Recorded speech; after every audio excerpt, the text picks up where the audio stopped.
Here's what's happening right. I'm Paula Tutman live.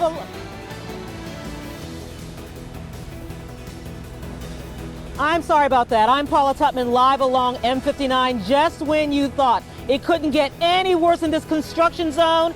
Look what just got dropped off. I'm afraid I've got to be the bearer of bad news. Paula, I'm not. Temperatures outside beautiful, so are the skies, and wait till you see what we've got in store for the rest of the week. Carrie?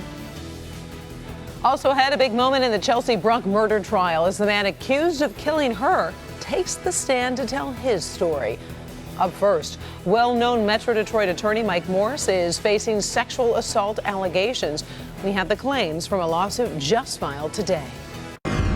Local 4 News begins right now with a breaking news alert. Good afternoon, everybody. I'm Karen Drew. We start with this lawsuit filed by a woman who says she met attorney Mike Morse at a Farmington Hills restaurant. The plaintiff says Morse lured her to a private room at the restaurant, Stephen Lely's on the green, and asked her to take a selfie with him. Then she says Morse sexually assaulted her by grabbing her breasts and asking if this made the photo better. The suit says she contacted the Farmington Hills Police Department to report the assault. Then the plaintiff claims in her lawsuit that her friend told her that the owner of Stephen Lely's on the green requested she meet with him and Morse for the purpose of trying to pressure her to withdraw the complaint. The plaintiff's attorney is Jeffrey Feiger.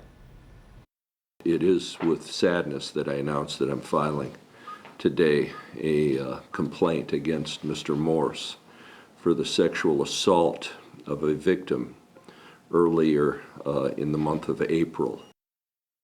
The plaintiff also claims to have taped conversations with Michael Morse. Our Rod Maloney is gathering more information, reaching out to Morse, who hasn't responded to our calls so far. We'll have more information coming up tonight at 5. The 27-year-old Monroe County man on trial for the murder of Chelsea Bruck took the stand in his own defense this afternoon, just a short time after the prosecution rested. Daniel Clay is accused of murdering Bruck after a Halloween party in 2014. Clay maintains that the 22-year-old's death was an accident that happened while he choked her during sex in his car. While on the stand today, Clay recalled the moment when he realized Bruck had stopped breathing. And at one point, I kind of realized, like, when I released my hand, I didn't hear that, and take a breath, she went limp. And at first, I thought she had just passed out or something. To me, it didn't seem like an unnecessary amount of force. We'll have more on day 5 of this trial and Clay's testimony coming up on Local 4 News at 5. An arrest has been made in connection with a deadly crash on the city's west side. It happened overnight at Linwood Street and Glendale. That's where 53-year-old George Nobles was driving with twin 10-year-old girls and their aunt when their car was rear-ended and then sent flying into a pole. Nobles and one girl died in that crash. The other twin is in critical condition right now. Police have arrested a 30-year-old man in connection with the crash. They believe alcohol was a factor. New at 5, the woman in that car survived and is talking about this horrific accident with our Coco McAvoy, and we'll have her story live at 5. The city of Sterling Heights is still on the hook for the Fraser sinkhole after a judge ruled against the city today in court. Last week, the city of Sterling Heights filed a lawsuit saying residents should not have to pay for the sinkhole repairs. Today, a judge dismissed the lawsuit, saying Sterling Heights is still required to pay their part. With the lawsuit behind them, Macomb County now plans to sell bonds to help pay for the repairs. In the first forecast, we made it through the big chill last week. This week, looking so much better. Ben joins us now with what we can expect tonight. Yeah, Karen, now we may be getting some rain, possibly some thunderstorms, but a far cry from that out there right now. Beautiful blue skies. Have hardly any clouds in southeast Michigan as temperatures are in the mid-60s, close to 70 degrees. A little bit of a breeze out there as well. The temperatures, though, man, are they going to spike as we get over the next couple days, especially starting tomorrow. But again, tonight could be seeing some of those showers, maybe mixing up with some thunder. Weekend ahead is looking wet. We'll see how many days we end up in the 80s, believe it or not. All that coming up in your full 7-day forecast ahead. Karen? Like the sound of that. Thank you very much, Ben. So if you drive around Macomb County, chances are you need to get onto M59 at some point in your travels. That busy road is in the middle of a $60 million facelift with another road closure about to go into effect. People are already struggling to get around that area. Paula Tutman is live along the M59 construction zone with a look at what is coming so we all can be prepared. Hi, Paula. Hey, Karen, take a look at what just got dropped off before we went on the air. In the staging zone, ready to go. Right here, you've got Hayes Road. Right there, you have M59. You see that intersection right there? Say goodbye to it for a little while. The $60 million rebuild of M59 is about to be an even bigger headache. Hall Road is the only major east-west thoroughfare in Macomb County and the only east-west route between 94 and 75. It accommodates 87,150 cars a day. And it's also Shopping District Central, where pretty much any major box store or department store you want is within a 10-minute drive from M53 moving east. That is until the many months-long MDOT project started earlier this spring. My mom lives by Lakeside Mall, and it's especially Shaner and Hayes. It takes a long, long time. It's usually about 10-15 minutes. It takes me like 45 minutes to get there. Starting tomorrow, as Hayes Road shuts down at M59 to rebuild that intersection, it gets tougher. At this time of day, drivers are already backed up, stacked up in the sense of trying to cross with Hayes over 59 and already seeing just heavy traffic. That is the norm. Once we go to close Hayes, all of those vehicles have to find another route, and it's going to be pretty tough.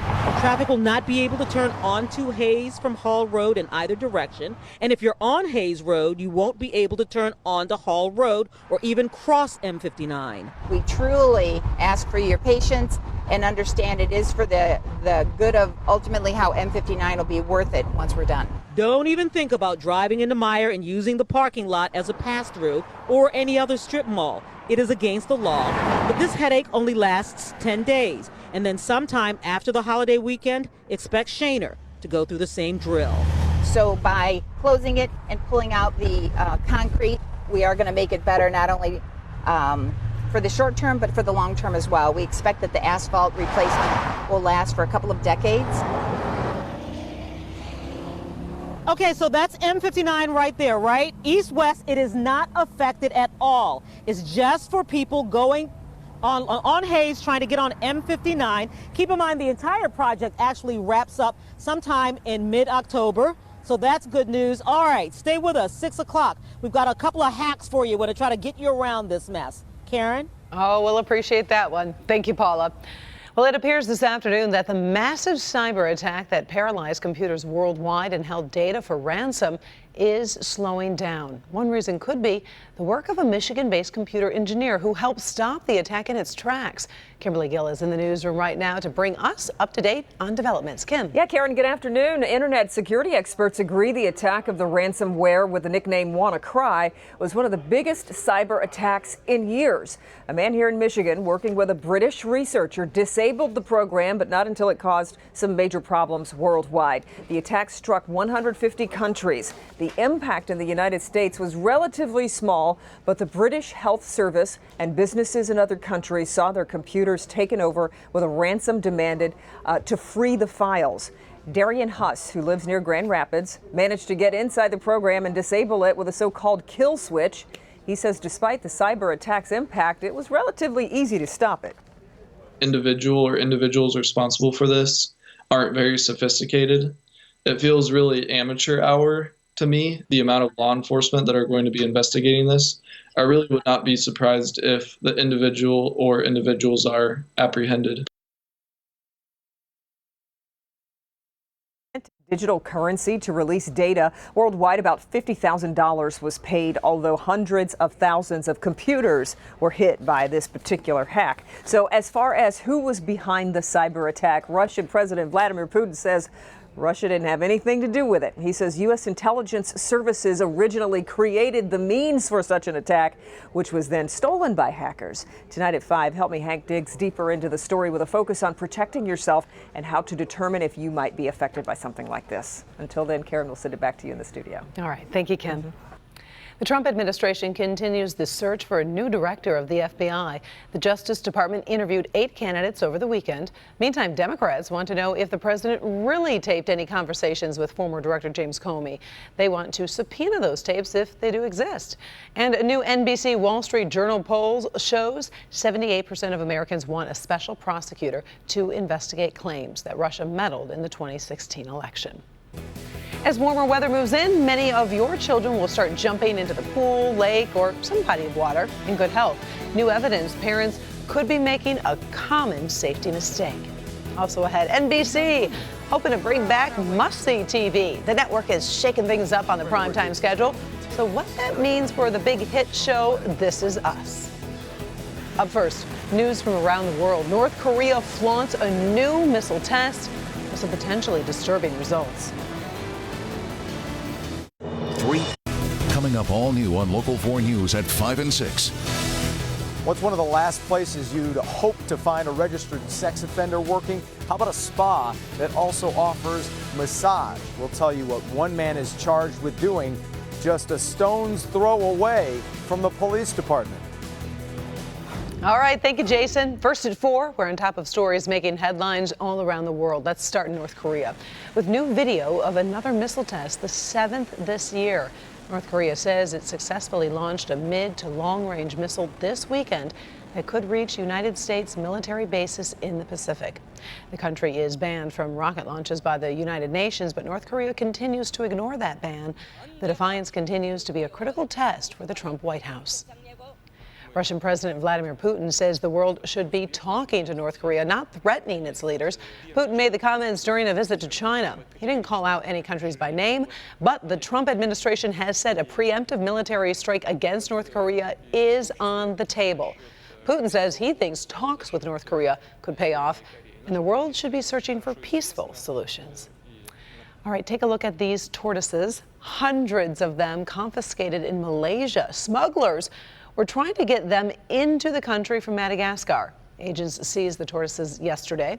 Among them, 2 species considered to be critically endangered. Both are common victims of illegal wildlife trade. Investigators say the animals would have been sold as pets or even food. The tortoises are worth about $280,000. All right, let's talk good health this Monday afternoon. A new study suggests many parents have false sense of security about their child's swimming ability. A poll by Mott's Children's Hospital finds while just 16% would allow their child to swim unsupervised in a lake, more than a third would allow their child to swim without an adult in a backyard, a hotel, or neighborhood pool. That's in spite of the fact that 60% of parents said they wish their child were better swimmers. Experts stress children should always be supervised while swimming. And Ben is back. Sometimes hard to come back on a Monday, but boy, it was a really nice Monday, right? Today was nice. If we had 5 more like this, I think people would be okay with it. But we're going to see these temperatures soar, and that swimming pool is going to look really good. I'm looking forward to that. By the time we get towards the middle of the week. Let's check out where we are right now. If you are getting out of town, well, you're going to be missing some of the best weather that we've had around here in quite a while. 68's where we're at right now. Temperatures over the next 24 to 48 hours could be 20 degrees warmer than this. South winds are at 9 miles an hour. Air is still dry. Even though the humidity is going to creep up with some of these warmer temperatures, it's still not going to be stifling by any stretch. But temperature-wise, it's going to start feeling like July when we get towards the middle and end of this week. Right now, 68 at Metro. There are some warmer temperatures out here to the west. There's a bunch of 70s out there in Pontiac, Howell, and up in our north zone as well in Lapeer, 71 degrees. A little bit cooler here on our east side. Looking at the satellite image, we do have some clouds starting to make their way here, but showers and thunderstorms still on the other side of Lake Michigan. That's not going to impact us until we get after midnight tonight. And once we get towards about 1 or 2 in the morning, we'll start seeing some showers move into the west part of our area. And that will eventually spread across all of southeast Michigan, at least scattered variety stuff through the overnight hours. That's going to linger into just the early hours of Tuesday. Once we get to about 9, 10 o'clock, that's all gone. We get rid of some of the clouds. We'll mix it up with some sunshine and watch those temperatures head towards 80 degrees in a good chunk of the area. But these temperatures are going to be pretty well spread out as a warm front starts advancing. And we'll look at that in your 4-zone forecast in just a second. 52 tonight for the overnight low. That's going to be a midnight low, and then will likely stay steady through the overnight hours. And again, most of that rain will be gone by 9 or 10 o'clock in the morning. Here are the high temperatures. We'll start in the metro zone. This is usually one of our warmer locations, but because that warm front is coming from the southwest and northeast, there will be spots that only hit the upper 70s out here. Dearborn, Clinton Township could be a couple of those, as well as some downriver locations, mid to upper 70s.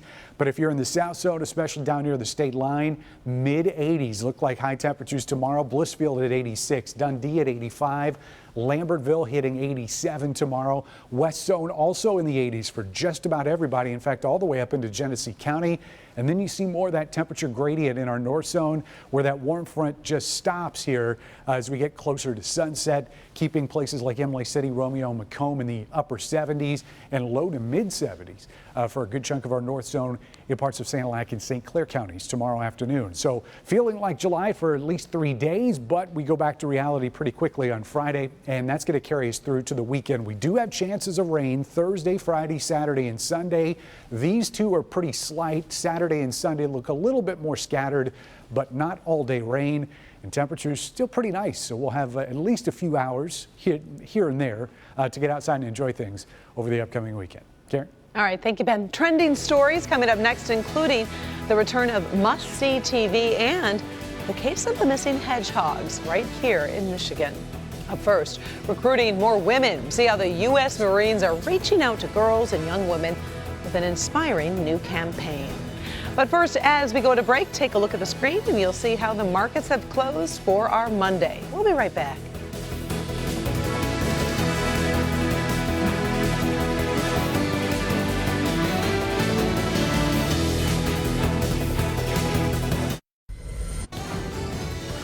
In today's top trending stories, the U.S. Marines are going all out to show they want a few good women, I should say, in addition to a few good men. Check out this national ad.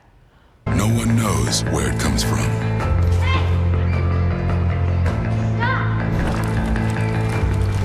Why some have it and some don't. It's the fighting spirit, and it needs to be fed. What a cool advertisement. The ad shows a little girl growing up to become a U.S. Marine, sticking up to the bullies all along the way.